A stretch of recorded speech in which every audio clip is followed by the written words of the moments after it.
Good morning, students. Today we are going to discuss our next topic, that is correlation. Correlations is a very important topic. ये हम class 11-12 में पढ़ते हैं. BSc, BBA, BTech, MBA, DCA, हर एक course में इसको ज़रूर include किया गया है because of its importance.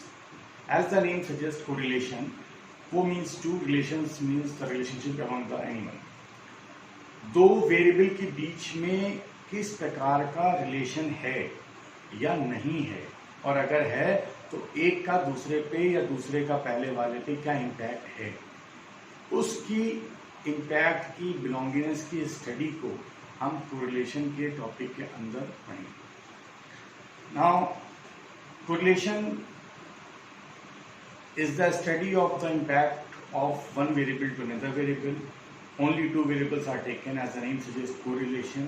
अब सवाल उठता है इम्पैक्ट कैसे होगा, तो उसको अगर हम एक एग्जाम्पल की भाषा में समझना चाहें तो अगर मैं मैनेजमेंट का टॉपिक लूँ, डिमांड और सप्लाई, तो आपको पता है जिस चीज़ की डिमांड अधिक होती है उसका सप्लाई भी अधिक होता है. डिमांड कम होगी तो सप्लाई भी कम होगा. यानी both the variables are going in the same direction, either upward or downward. This is one type of relation among the two variables, demand and supply. Now we take another example from the management side.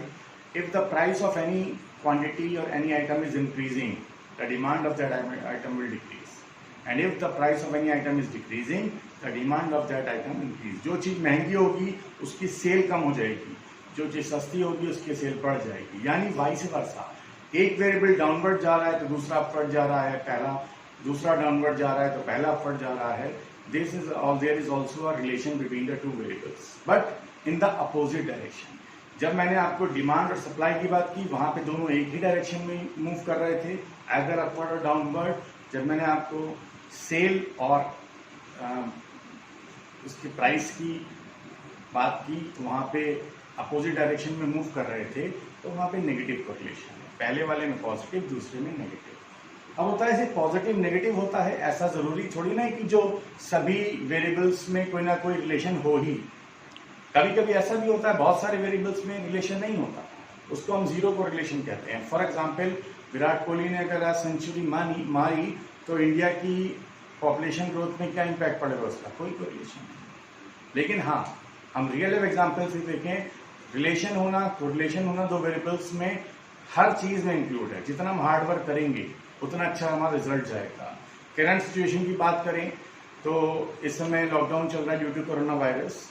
तो number of death reported due to corona virus is directly related to the number of patients get infected due to corona virus. जितने अधिक patient infect हो रहे हैं corona से, उतना ज्यादा number of death भी बढ़ रहा है. So there is a relationship between the death due to coronavirus and the number of patients we are getting from this disease. So there is always a relationship between any given variables, either plus, positive, or negative, or zero. Zero means there is no relationship between positive और जैसे मोदी हम 2024 में हमारे prime minister फिर से बनेंगे और India world cup जीतेगा क्रिकेट का. दोनों अलग अलग विषय हैं, अलग अलग सब्जेक्ट हैं, इन दोनों में आपस में किसी प्रकार का कोई रिलेशन नहीं हो सकता. ये आता है जीरो कोरिलेशन. नाउ वैसे तो इसका क्या डायग्राम्स भी बनाया गया है, वो हम लोग नेक्स्ट क्लास में डिस्कस करेंगे कैसे कोरिलेशन की बात करते हैं. कोरिलेशन दो तरीके का होता है, एक लीनियर होता है, एक नॉन लीनियर होता है. लीनियर होता है कि जितना एक्स में इम्पैक्ट होगा in the same way Y पे भी इम्पैक्ट होगा.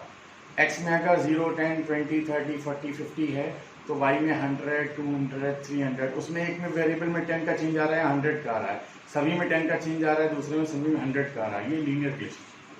लेकिन अगर एक में 10 का आ रहा है, एक्स में 10, 20, 30, 40, दूसरे में वेरी कर रहा है अमंग एवरी वैल्यू. पहले में 100 का आया, दूसरे में 80 का आया, तीसरे में 160 का आया, चौथे में 20 का आया. ये non linear relationship.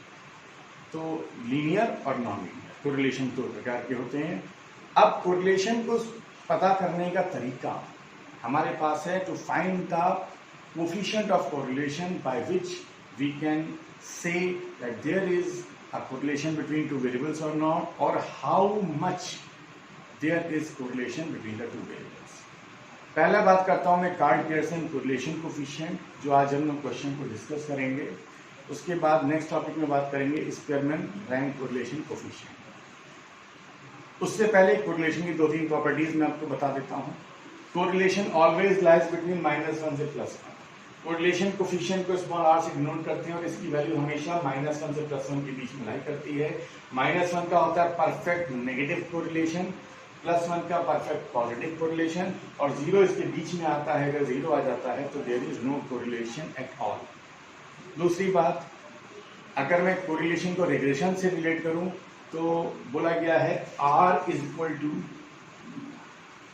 √dyx into dxy, that is correlation coefficient is the geometric mean of two regression coefficient. Byx is the regression coefficient of y on x and bxy is the regression coefficient of x on y.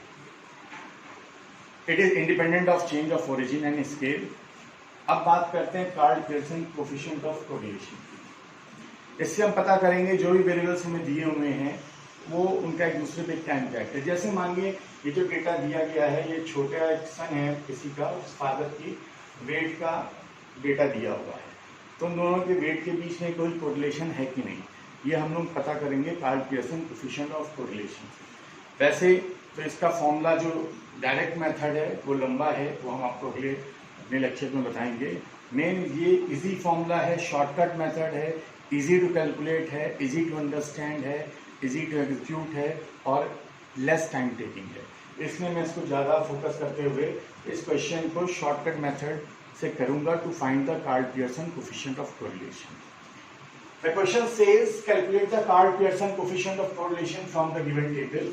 In table x is the weight given of 10 data and y is also the value, n is 10 here, number of observation of x and y.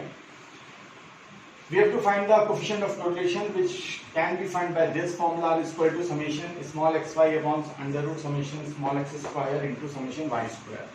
What is small x and small y when the data is given in capital S and capital Y? एक चीज आपको यहाँ पे बता दूं कि notation का बहुत बड़ा फर्क पड़ता है, तो बहुत ही स्पेसिफिक रहिए नोटेशंस में।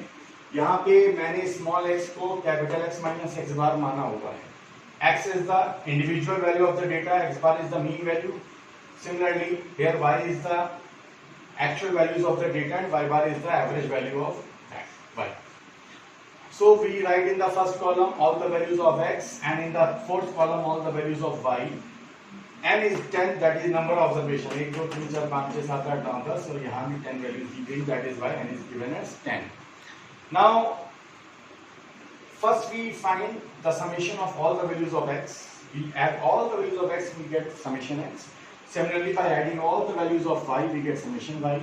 And we also know the formula to find out the mean. Simple formula, x bar is equal to summation of all values upon the total number of observation. Summation x 580 था, number of observation 10 था, divide किया, we get 58 as the mean value of x, that is x bar. Similarly, when we put the values of total summation y, that is 140, and divide it by the number of observation, that is 10, we get 14 as the mean value. Now after getting x bar and y bar, we find the second and fifth column of the table, which says small x. मैंने आपसे पहले कहा notation को देखिए, capital x small x है, because small x को मैंने यहाँ डिफाइन कर रखा है, it is the difference between the actual value to the mean value. x minus X bar किया तो माइनस 8, यहाँ 50 minus 58 and so on. By adding all this value we get summation small x। Similarly यहाँ पे हमारा mean 14 आया था, तो हमने स्मॉल y की वैल्यू इंडिविजुअल वैल्यू को 14 से माइनस किया, तो हमारे पास वैल्यूज आ गई, कुछ वैल्यू पॉजिटिव आई, कुछ नेगेटिव आई, उनको सम किया और हमें यहाँ पे टोटल समेशन y मिल गया। जब हमारे पास स्मॉल x की वैल्यू आ गई, इसका मैं स्क्वायर कर दूं तो हमें स्मॉल x स्क्वायर मिल जाएगा, 8 का 64, 3 का 9, 2 का 4 and so on. By adding all these values in this column, we get summation x square, that is 360. ये मैंने डायरेक्ट बाहर टोटल लिख रखा है, which means that all the values which we are getting in the individual column is the total of all the values of that column. Now, similarly, when we make the square of y, we get 9, 1, so, and by adding all these values, we get summation y square, that is 22. Now only the last column left. How we can get this? We have x, small x, we have small y. By multiplying this value from small y, that is minus 8 into minus 3, minus minus plus 8 is 24. We get positive 24. Minus 8, minus 1, minus minus plus 8 ones are 8 and so on. We get all the values from this column. By adding all these values, we get summation xy, that is 74. Now we get all the values of in this table, which we put in the required formula to get the coefficient of Karl-Pearson correlation. Formula says summation xy upon under root summation x square into summation y square. Here summation xy we find 74, we put here. Summation x square 360 we put here. Summation y square again we found 22 we put here. After solving the denominator first, square root it, and after getting, we divide 74 by that value. I hopefully that by calculating this we get, and taking the square root 88.99. So after that we get 74 divided by 88.99, we get 0.83. So this 0.83 is the answer of R, that is the coefficient of Karl-Pearson correlation, which again shows that, as I said here, the coefficient of correlation lies between -1 to +1, which comes here to be positive 0.83. This shows that there is a moderate positive correlation among the variable xy. यानी मैं wait की बात कर रहा था, father और सन के wait में पॉजिटिव कोरिलेशन मिला है, जो हम यहाँ पे देख के समझ भी सकते हैं. देखिए, जो फादर का वेट कम था तो सन का वेट भी कम था. अगर आप एक सरसरी नजर से इसको देखें, 50, 30, 15, 45, यहाँ बढ़ा तो यहाँ बढ़ा, यहाँ और बढ़ा तो यहाँ और बढ़ा. तो यहाँ पे हमें इम्पैक्ट ऐसे दिख रहा है, पर कितना है ये हम नहीं जान पा रहे हैं. ये हम इस फॉर्मूले के हेल्प से पता कर पाएंगे. So again, by summarizing all these things, I can only say that this is very easy. This is very easy to understand, easy to calculate, easy to write, easy to solve, and take very less time as compared to the main formula given by Karl-Pearson correlation coefficient. तो hopefully मुझे लगता है सब कुछ समझ में आया होगा. And it is very easy, और एग्जाम में भी आया तो आप यही करिए. Thank you.